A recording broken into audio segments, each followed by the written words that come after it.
ulug' zot. Boshlang'ich sinfda o'qirdim. Bo'yim biroz cho'zilib qolgan bo'lsa kerak, birinchi sinfda kiygan kiyimlarim to'g'ri kelmay qoldi. Bu ham yetmaganidek, onam shimimning qayergadir yamoq solib bersa, 2 kun o'tmay boshqa joydan sitilib ketaveradi. Qishda katta opamning qizil paltosini kiygandim. Akamning eski oyoq kiyimi bilan sinfni zo'rg'a tugatdim. Xullas, ota-onam yangi kiyim olib beradigan bo'lishdi. Bozorga otlandik. Bozor. Ulug'lar aytganidek, qorni och odam ham bozorga borsa to'yadi, yemasa ham to'yadi. Jilla qursa, bozor ko'rib yurgan odamning ko'zi to'q bo'ladi. Otam bilan kiyim-kechak sotiladigan tomonni qariyb yarim kun aylandik. Har bir xaridor yonidan uzoqlashar ekanmiz, otam taassub bilan bosh chaqardi. Ko'zimga qaramaslikka urinardi. Xullas, menga to'g'ri keladigan kiyim ham topildi. Qizig'i, otam olib bergan shim va ko'ylak, oyoq kiyim ham ancha katta edi. Otam 2-3 yil bemalol kiyasan deb qo'ydilar. O'zimda yo'q xursand edim.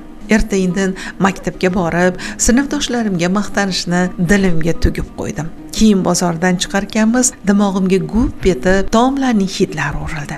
Ayniqsa kabob ko'zimga olovdek ko'rinib ketdi. Shashlik olib bering. Otamning nigohini qo'ra tomonga burmoqchi bo'ldim. Qarang ota, menga ham olib bering, och qoldim. Bu so'zni hech bir ota ko'tara olmaydi. Juda og'ir gap qilgandim. Otamning bir qo'lida mening yangi kiyimlarim, ikkinchi qo'li esa cho'ntagida edi. Nimalarnidir chamaladi shekilli, beixtiyor tamaddixonaga burildi. Yur o'g'lim, seni bir shashlikka to'ydiray.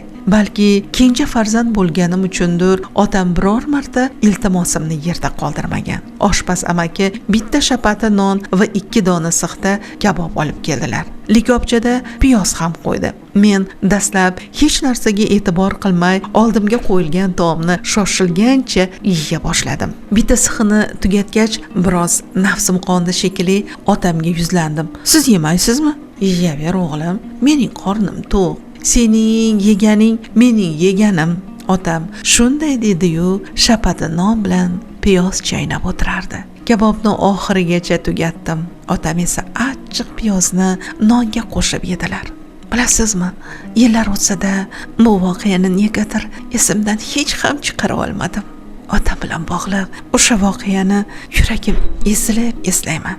Chunki u paytlarda otamning menga har yili yangi kiyim olishga puli yo'q edi. Bugun esa men bolalarimni istagancha kabobga to'ydira olaman. Ular xohlagan kiyimlarini kiyishadi. Cho'ntagimda pulim tugab qoladi degan xavotirim yo'q. Allohga shukrki, otam ham tirik.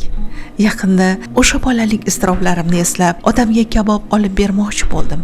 O'ylamang, bu bilan mening qarzim uziladi degan fikrdan mutlaqo yiroqman. Ammo insonda shunday hislar bo'ladiki, ularga izoh berib bo'lmaydi. Shunchaki yurak buni amr etadi xolos. Xullas, zamonaviy restoranda otam ikkimiz o'tirdik. Dasturxonni 3-4 xil kabob bilan to'ldirdim. Eng noyob taomlarga buyurtma berdim. Otam bitta sixni qo'liga oldida ancha vaqt tikilib qoldi. Bir chimdim yegan ham bo'ldilar. O'zimcha o'yladim, otam ham o'sha voqeani eslayotganmikin? Otamga yuzlandim. O'ling ota. Otam esa, bolam, bularingni yeyishga tishim yo'q-da. Undan ko'ra achchiqqina ko'k choy aytsangchi. Shu onda yuragim uzilib ketdi. Otam o'shanda ham achchiqqina piyoz bilan qorin to'yg'azgan edilar. Azlarim, o'z qobig'ingizdan chiqing, salbiy dasturlaringizni o'zgartiring. Ong osti dasturingizni o'zgartirish orqali o'zingiz tasavvur qilmagan natijalarni qo'lga kiritishingiz mumkin. Shunchaki qadam tashlang, o'ylanmang, maqsad sari odim tashlang. Ruhiy rivojlanishingizga, maqsadlaringizga erishishga harakat qiling. Hech qachon to'xtamang. Savobli, ezgu ishlar maqsadingiz bo'lsin. Yaxshi dam oling.